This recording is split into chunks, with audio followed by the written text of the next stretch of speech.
seorang siswa SMP di Tangerang Selatan, Banten, yang diduga menjadi korban bullying atau perundungan, meninggal dunia. Korban meninggal setelah sepekan dirawat intensif di rumah sakit di kawasan Jakarta Selatan. Isak tangis keluarga tak terbendung di pemakaman keluarga di Ciater Maruga. Korban meninggal pada Minggu pagi setelah mengalami koma karena gangguan syaraf di kepala akibat dugaan kekerasan di sekolah. Keluarga menuntut keadilan agar pelaku ditangkap. Kalau nggak sadar dari hari Selasa. Iya. Nggak ada perkembangan. Iya, nggak ada perkembangan. Senin masih bisa bicara, bisa ngobrol-ngobrol, masih bisa. Kita memberi sanksinya buat sekolah aja, sama dari KPI kan kata mau memberi sanksi. Sama pihak sekolah gimana tanggapannya untuk sanksi yang ini yang diberikan ke pelaku. Berarti pihak keluarga menyerahkan langsung aja Iya. ya? Kita lebih fokus ke sini aja.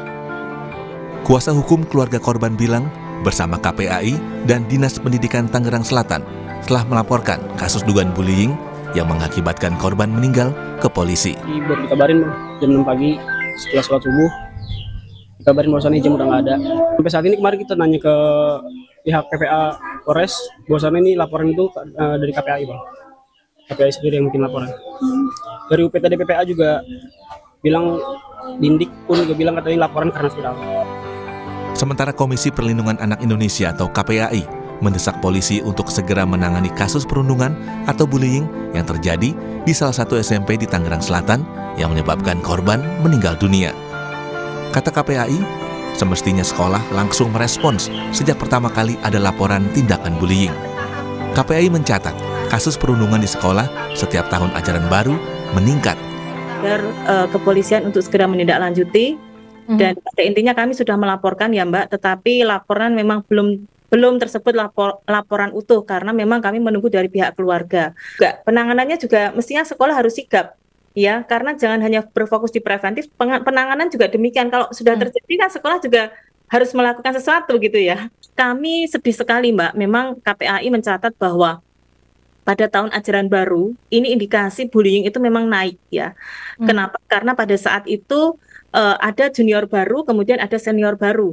Nah, junior senioritas inilah yang kemudian memicu adanya bullying yang kemudian mengarah kepada psikis ataupun fisik. Dalam kasus ini, Polres Tangerang Selatan telah memeriksa 6 saksi untuk menyelidiki dugaan perundungan yang dialami korban. Polisi juga mengusut apakah sakit yang diderita korban berkaitan dengan tindak kekerasan yang dialaminya di sekolah. Ini kami berinisiatif dari awal dari Polres Tangerang Selatan tanpa adanya laporan polisi maupun keterangan dari orang tua korban, kami sudah melakukan rangkaian penyelidikan. Nanti sudah ada pemeriksaan Pak, saksi-saksi ya, terkait. Saat ini yang kami sudah periksa sudah total ada 6 orang saksi yang kita lihat, kita perkirakan mengetahui tentang adanya peristiwa dugaan tindak pidana ini. Korban diduga dirundung teman sekolahnya sejak masa pengenalan lingkungan sekolah pada Oktober 2025. Akibatnya, korban harus menjalani perawatan intensif karena gangguan syaraf di kepala yang berimbas pada mata dan kesehatannya. Eka Marlupi, Kompas TV Tangerang Selatan, Banten.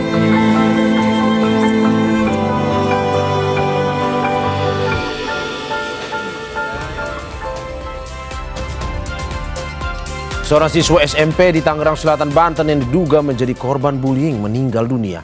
Korban meninggal setelah sepekan dirawat intensif di rumah sakit kawasan Jakarta Selatan. Apa yang membuat aksi perundungan kerap terjadi di lingkungan pendidikan? Dan bagaimana proses hukumnya yang harus memperhatikan kepentingan anak di bawah umur? Kita bahas bersama Komisioner KPAI Diah Puspitari ini. Selamat pagi Bu Diah. Iya, selamat pagi sebentar. Oke, terima kasih Bu Diah sudah bergabung di Dialog Sapa Indonesia Pagi pada hari ini. Dan juga bersama kita Kabar Reskrim Polri 2008-2009 Komjen Purnawirawan Susno Duaji. Pak Susno, selamat pagi. Selamat pagi Mas Mario. Terima kasih Pak Susno sudah bergabung di Dialog Sapa Indonesia Pagi juga. Pak Susno, saya duluan ke Anda. Bagaimana Anda melihat bahwa kasus perundungan terjadi lagi dan bahkan memakan korban jiwa? Baik, pertama kita ucapkan duka cita kepada keluarga korban atas peristiwa ini. peristiwa perundungan atau bullying ini terjadi seperti nggak ada endingnya dan semakin keras. Ya. Dan terakhir mengakibatkan korban jiwa, termasuk di SMA 72. Itu katanya akibat perundungan juga karena untuk balasnya dia sampai buat bom 7. Nah ini sudah sangat memprihatinkan untuk Indonesia.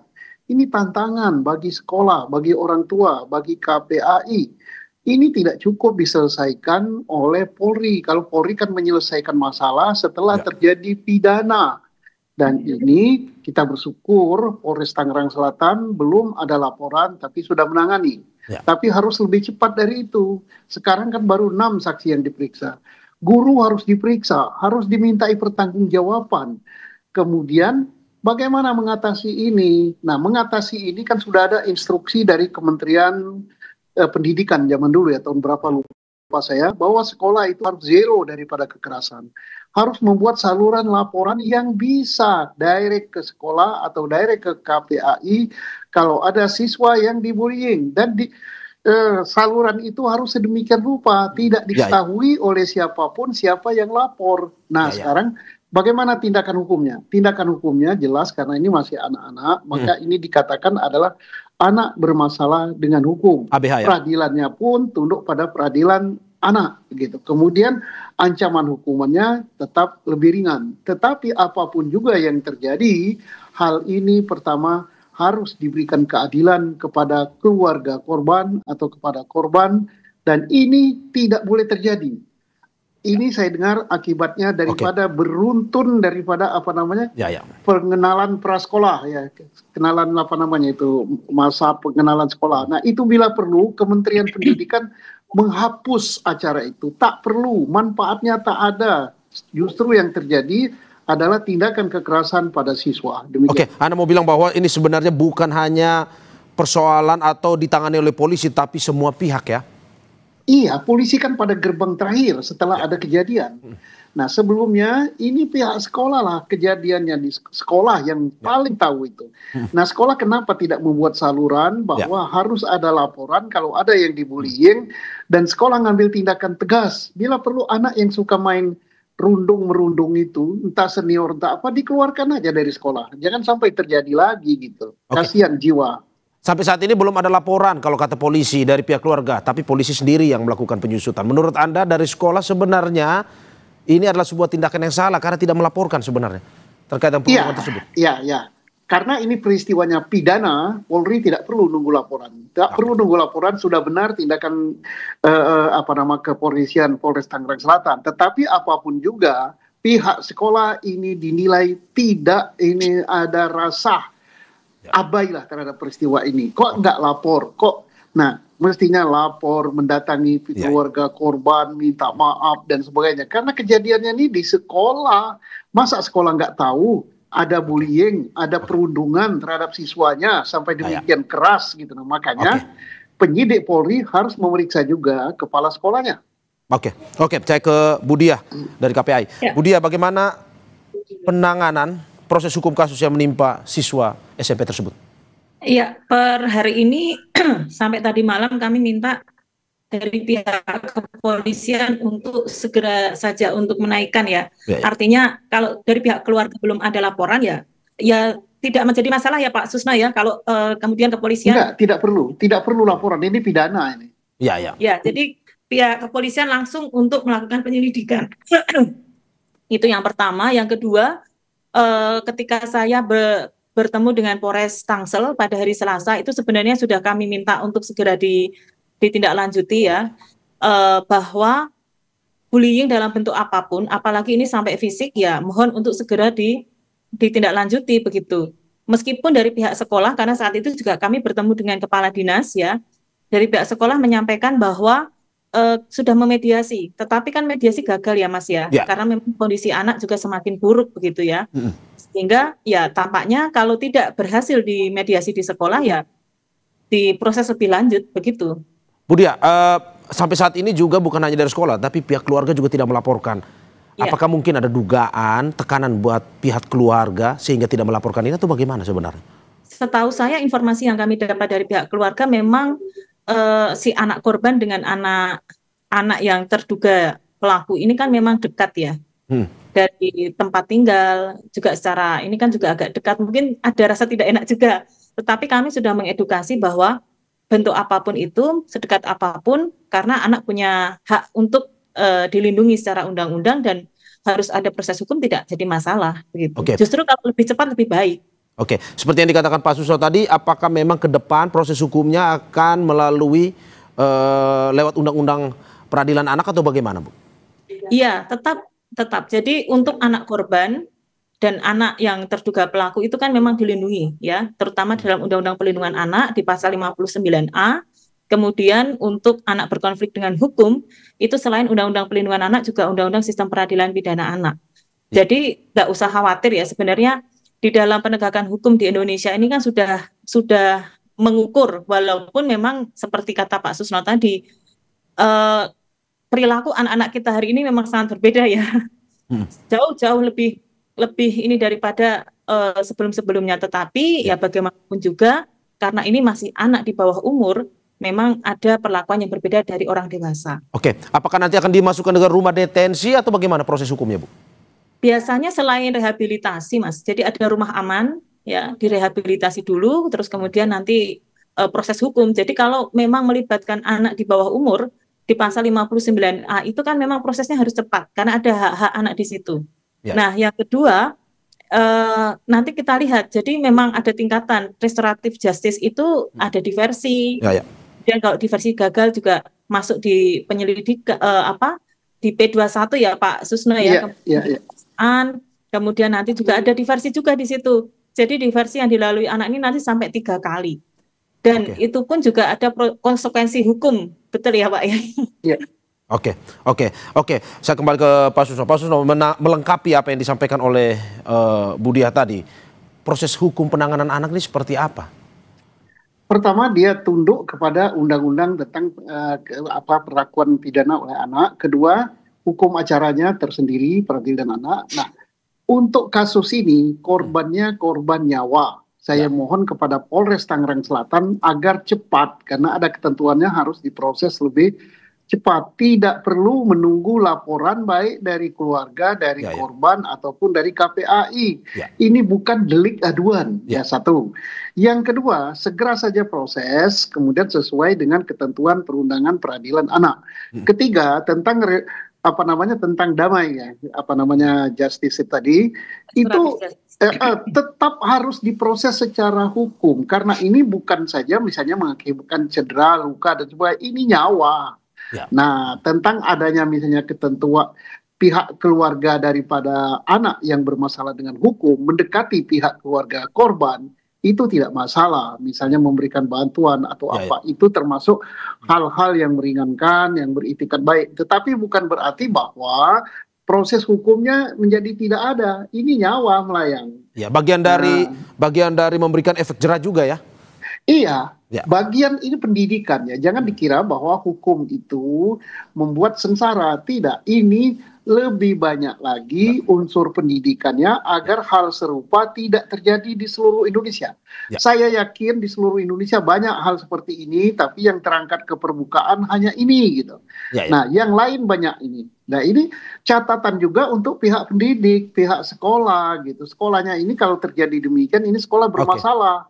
Ada instruksi, saya ulangi lagi, dari Kementerian Pendidikan tentang sekolah zero kekerasan. Apakah dia sudah melakukan tindakan apa yang dilakukan oleh sekolah ini supaya tidak ada zero kekerasan di sekolahnya? Oke, saya kembali ke Bu Diah. Bu Diah, saya baca data Komisi Perlindungan Anak Indonesia itu dan Jaringan Pemantau JPPI, kekerasan terhadap anak meningkat tajam pada tahun 2024 dan kenaikan lebih dari 100% dibandingkan tahun 2023. Di tahun 2025 ini bahkan 31%-nya itu adalah perundungan. Kenapa bisa terjadi seperti ini, Bu? Dan apalagi seperti yang disampaikan oleh KPAI juga, di tahun ajaran baru kekerasan itu meningkat. Ya, jadi kami kan setiap tahun menganalisis ya Mas, dan sebenarnya sudah sejak bulan Oktober itu kami memberikan alarm karena kondisi tahun 2025 berbeda dengan 2024. Anak-anak yang mereka melakukan perundungan dan juga yang dibully itu kan semakin banyak, dan memang awalnya dari mulai tahun ajaran baru, Mas. Jadi Ya. di bulan Juli, bulan Agustus. Di situ ada senioritas, ada junioritas. Kemudian akan memuncak di bulan September, Oktober, dan November. Ada apa? Kenapa di sini memuncak? Karena memang di situ sudah ada adaptasi, kemudian anak mungkin sudah berinteraksi banyak. Dan ingat, di bulan Desember itu hampir sebagian besar geng sekolah di seluruh Indonesia itu sedang rekrutmen, gitu Mas. Ya. Itu kajian kami, bahkan secara ilmiah juga sudah kami teliti. Hampir seluruhnya sekolah itu kan memiliki geng. Itu mau kita tutupi apa tidak lah. Dan sebagian besar mereka akan rekrutmen di bulan Desember. Maka di bulan September, Oktober, November itu adalah puncak-puncak bullying. Tetapi kemarin kami sampaikan bahwa perilaku anak-anak kita hari ini itu sudah sangat destruktif. Cara mereka membalas, cara mereka kemudian melampiaskan itu jauh berbeda, ya. Dan salah satunya adalah dengan menyelakai orang lain, baik secara spontan ataupun juga sudah terencana, seperti yang mungkin di SMA 72 ya. Nah, kemudian kami juga melihat bahwa apa yang kurang di sekolah, ya, kita kan sudah punya Permendikbudristek-Dikti, tetapi sampai saat ini TPPK yang di sekolah itu kan belum berjalan dengan maksimal, Mas, dan itu sudah kami sampaikan ke Pak Menteri dan direspon oleh Pak Menteri Pendidikan. Kemudian kami juga meminta, tidak hanya itu, orang tua pun juga lebih aware, Mas, karena anak-anak ini di sekolah kebanyakan juga membawa persoalan dari rumah. Nah, persoalan dari rumah ini yang kemudian orang tua harus berkomunikasi dengan pihak sekolah, sehingga kalau misalnya ada sesuatu itu bisa terkomunikasi dengan cepat. Bu Dia, kenapa pada akhirnya ada kecenderungan saat tahun ini anak lebih keras ataupun lebih tega melukai temannya sendiri? Ya. Alasannya apa, Bu? Ya, faktornya adalah media sosial, Mas. Ya. Kita tidak memungkiri. Media sosial hari ini sangat dekat sekali mempengaruhi pola pikir anak. Katakanlah game online, Tidak hanya itu ya, game online, terus kemudian aplikasi film, kemudian juga aplikasi yang lain ya. Mungkin saya tidak bisa sebutkan satu persatu. Bahkan anak-anak kita ini percaya apa tidak, mereka banyak sekali yang membuka aplikasi kekerasan ataupun suicide. Nah, itu yang sebenarnya sudah kami sampaikan jauh-jauh hari bahwa kita khawatir bahwa parenting di rumah itu sekarang tergantikan oleh media sosial. Meminjam perkataan Pak Susno juga bahwa peran sekolah dalam kasus ini terlihat abai. Menurut Anda seperti itu? Apakah memang selama ini KPI menemukan permasalahan bahwa sekolah ini banyak yang tidak mau lapor sebenarnya kalau ada kasus perundungan di dalam lingkungannya? Ya, ada seperti itu, Mas. Bahkan kami ketika turun ke sekolah, kami akan sampaikan ke sekolah bahwa sekolah yang baik itu bukan sekolah tanpa masalah, tapi sekolah yang menyelesaikan masalah dengan seadil-adilnya. Bahkan kami sampaikan kepada kementerian juga, mohon bisa di-replace semuanya, bahwa sekolah yang baik itu bukan sekolah yang tanpa masalah. Jadi sekolah yang bisa menyelesaikan masalah. Ya, salah satunya adalah misalnya ada bullying dan lain sebagainya. Itu gimana nih sekolah ini bisa nggak menyelesaikan? Rata-rata kan mereka hanya menutupi mungkin ya. Kemudian ya sudahlah, itu kan biasa anak dan menganggap remeh. Nah, itu yang bahaya di situ. Gitu. Saya kembali ke Pak Susno. Pak Susno, bagaimana Anda melihat bahwa tahun ini cara kekerasan yang dilakukan anak terhadap anak yang lain itu lebih keras dibandingkan tahun-tahun sebelumnya? Kalau tadi Bu Dia bilang media sosial salah satu penyebabnya juga. Menurut Anda seperti apa? Bagaimana sebenarnya kita menghentikan ini? Baik, saya sangat tertarik dengan pernyataan Bu Dia bahwa pada saat-saat penerimaan murid baru, disitulah awal daripada bullying atau awal daripada adanya perundungan. Kemudian tadi ada perkataan juga bahwa tiap sekolah itu ada geng. Nah, ini tanggung jawab daripada pimpinan sekolah, kepala sekolah dan gurunya. Bagaimana dia bisa menghabiskan geng-geng yang ada di sekolah dan perekrutan daripada siswa baru untuk masuk ke gengnya. Biasanya kalau siswa baru tidak mau masuk di dalam geng yang dibuat oleh anak-anak sekolah itu, maka dia akan dibully, dibully dan akan dirundung. Nah, ini yang bisa menyelesaikan ini kepala sekolah dan guru-gurunya. Jadi jangan menganggap hal ini bahwa biasa itu anak-anak nggak boleh. Dan ini juga geng-geng ini sampai mengganggu proses belajar dan mengajar. Mengapa? Misalnya, anak yang boleh mengikuti kegiatan ekstrakurikuler tertentu ditentukan oleh geng itu. walaupun misalnya seorang anak punya kemampuan main basket atau main bulu tangkis atau bermusik, maka dia tidak akan masuk dari ekstrakurikuler itu kalau dia tidak masuk di dalam geng itu. Nah, yang bisa tahu hal ini, yang bisa kenal hal ini adalah sekolah. Jadi kita udah tahu penyebab bullying itu apa. Penyebab bullying yang terbesar itu adalah geng dan perekrutan geng. Nah, makanya bisa nggak sekolah menyelesaikan ini? Nah, Kementerian Pendidikan telah memerintahkan itu, membuat untuk ada saluran laporan yang tidak diketahui oleh siapapun juga, langsung ke KPAI ataupun ke pihak sekolah bahwa ada peristiwa, ada sesuatu yang tidak beres di sekolah itu. Nah, ini mohon agar Dinas Pendidikan Kabupaten Kota, Dinas Pendidikan Provinsi untuk SMA itu mengecek apakah ketentuan tentang laporan itu telah dibuatkan saluran untuk laporan supaya bisa diketahui bahwa di sekolah itu ada masalah apa tidak. Oke, saya ke Budia.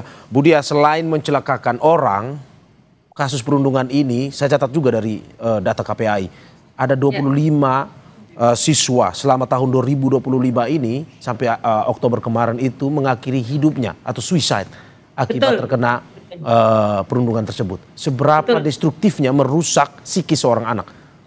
Ya, jadi begini, dari 25 kasus itu ya sudah kami analisis, sebagian besar faktornya karena bullying, Mas. Ya. Mereka melakukan suicide itu karena bullying. Kemudian kalau kita melihat, ya kita belajar dari SMA 72 ya.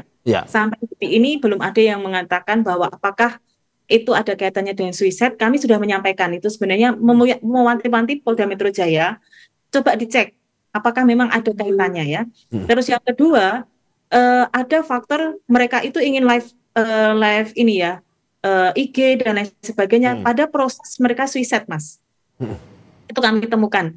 Nah, kita melihat garis merahnya. Apakah ini ada kaitannya dengan mereka ingin menunjukkan kepada orang lain atau orang yang membuli ataupun siapa saja yang menganggap remeh dia, sehingga ini loh aku berani melakukan ini. Dan ternyata di tahun 2025 ini semakin besar yang arah ke sana.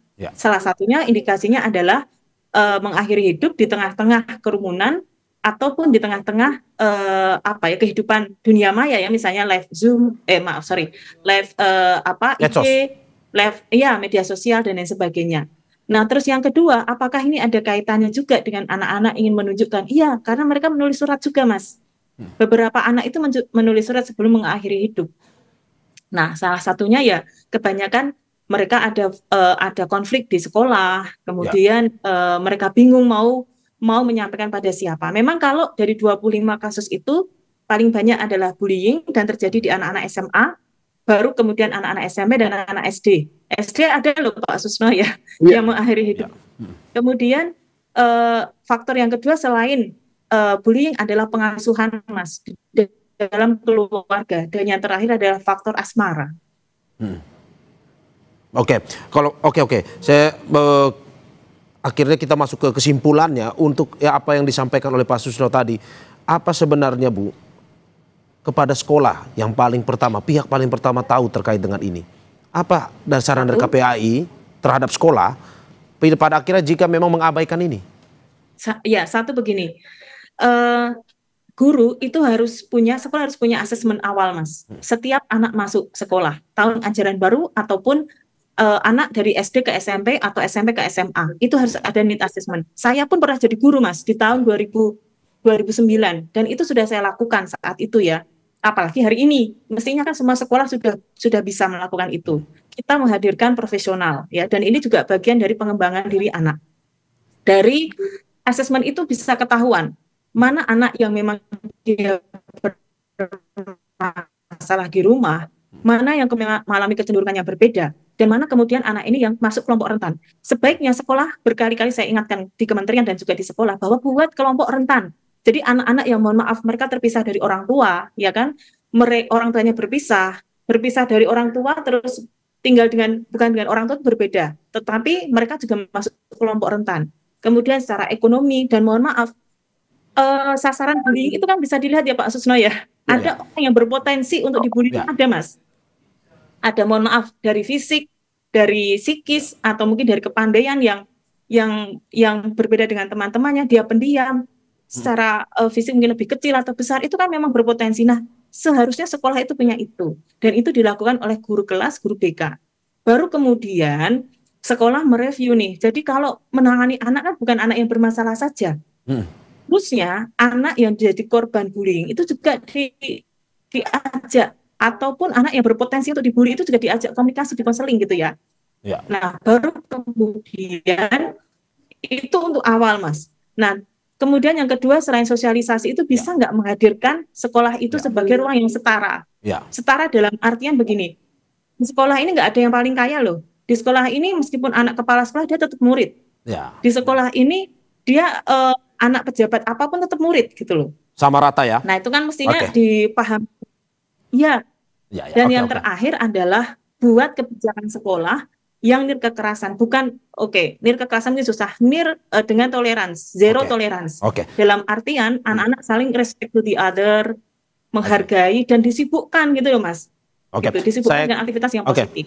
Saya ke Pak Susno, kalau saat ini polisi sudah meminta keterangan beberapa saksi, ada 6 saksi.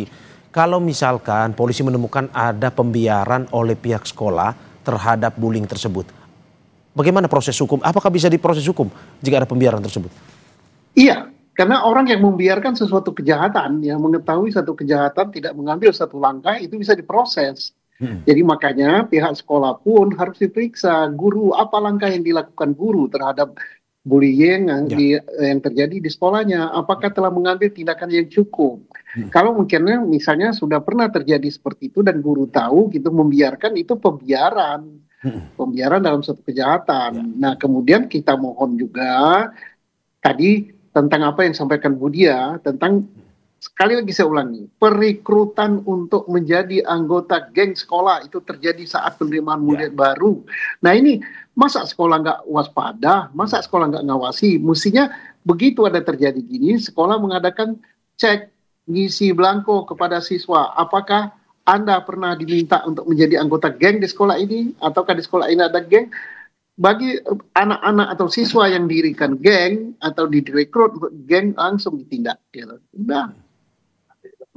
Berarti memang harus sedetail itu ya, dalam arti untuk pemeriksaan untuk menghentikan bullying ini di sekolah ya Pak ya? Iya, karena bullying itu kan kebanyakan kan berawal daripada geng-geng itu. Nah tadi penyebabnya apa, siapa yang rentan itu, itulah yang harus ditangani oleh pihak sekolah, mengadakan konseling. Tadi Budia udah lengkap sekali. Dari segi ekonomi, dari segi bentuk tubuh, dari segi akademis dan sebagainya. Orang-orang seperti itu tentunya sih sekolah punya data, dan anak-anak seperti itulah yang harus pada jam-jam tertentu didekati, ditanyakan, apakah kamu dibullying, apakah kamu ditekan dengan apa-apa, siapa dan sebagainya. Kemudian siapa yang melakukan harus ditindak oleh sekolah. Saya ke Budia. Budia, tadi sekolah sudah, apa yang harus dilakukan orang tua dan juga polisi terkait dengan pencegahan ini? Sosialisasi seperti apa yang perlu dilakukan? Ya, yang pertama begini, sekolah yang baik itu kan tidak hanya untuk anak, Mas. Jadi selalu melibatkan orang tua juga. Ada misalnya pertemuan orang tua dan lain sebagainya. Meskipun yang datang paling banyak ibu-ibu ya, tetapi komunikasi itu tetap penting. Dalam artian orang tua, sekolah menyampaikan perkembangan kepada orang tua. Orang tua menyambut dengan meng-cross check. Oh benar nih di sekolah, di rumah juga kayak gini. Dan orang tua juga mohon maaf, jangan merasa bahwa omongan anak itu yang kita hanya mendengar omongan anak juga, kita juga percaya omongan yang disampaikan guru. Tetapi guru juga harus punya apa ya istilahnya, kalau orang Jawa itu handar beni. Artinya guru pun juga tidak serta-merta hanya percaya pada anak, tapi juga harus praktek ke orang tua. Jadi kesalingan inilah yang membuat komunikasi itu lebih efektif. Nah yang kedua, untuk sosialisasi saya kira Mas kita tuh nggak kurang-kurang loh sosialisasi itu. Tetapi ingat bahwa memahamkan pada setiap manusia ataupun kita bahwa bullying is crime itu susah. Nah, kita harus punya mindset yang sama bahwa bullying is crime. Jadi jangan sampai bullying itu jangan sampai kita berurusan dengan bullying dan jangan sampai bullying itu merembet ke yang lain. Nah, kalaupun ada yang menjadi korban, ayo segera diselesaikan. Laporkan. Berani ngomong, berani lapor. Nah, terus kemudian kalau misalnya melihat bullying jangan diam, karena diam pun juga sama saja tadi seperti Pak Susno menyampaikan, diamnya kita melihat bullying itu sama saja melakukan. Ya, di dalam pasal 76C itu jelas Pak, pembiaran itu.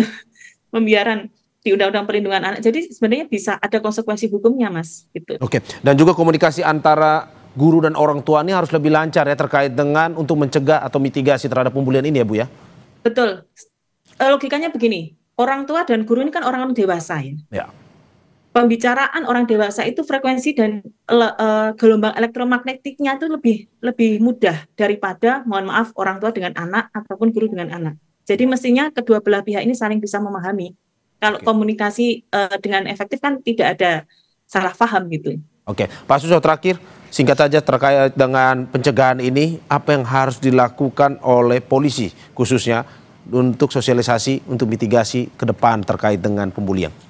Oke, apa yang dilakukan oleh Polri melakukan penyidikan untuk memproses anak bermasalah dengan hukum terkait dengan perbuatan bullying atau perundungan itu adalah sosialisasi, itu adalah pendidikan, itu adalah berdampak bagi yang lain, baik kepada guru, baik kepada siswa, agar jangan melakukan hal seperti itu. Yang kedua, saya tertarik dengan apa yang disampaikan Bu Dia yang terakhir tadi, guru yang mendiamkan masalah ini termasuk tanda-tandanya tidak melaporkan peristiwa ini bisa dianggap pembiaran. Dalam undang-undang tentang perlakuan anak ini juga bisa dikenakan, dalam tindak pidana hukum pidana kita juga bisa kena hukum. Jadi harus diproses gurunya, jangan didiamkan. Oke, jadi tidak hanya menjadi pelaku tetapi juga bagian-bagian seperti guru yang diketahui melakukan pembiaran bisa masuk juga terhadap proses hukum ini ya, Pak Susno ya. Ya, oke. Betul. Terima kasih atas apa yang disampaikan Komisioner KPAI Dia Puspitarini dan juga Barreskrim Polri 2008-2009 Komjen Purnawirawan Susno Duaji. Terima kasih atas apa yang disampaikan. Semoga ini bisa segera memitigasi atau menghentikan pembulian yang terjadi kepada anak-anak kita di sekolah maupun di luar sekolah. Terima kasih sekali lagi Bapak Ibu. Sehat-sehat selalu. Terima kasih Mas Susno, Bu Dia, terima kasih. Terima kasih Bu Dia. Selamat Terima kasih pagi. Mas Susno, Mas Mario.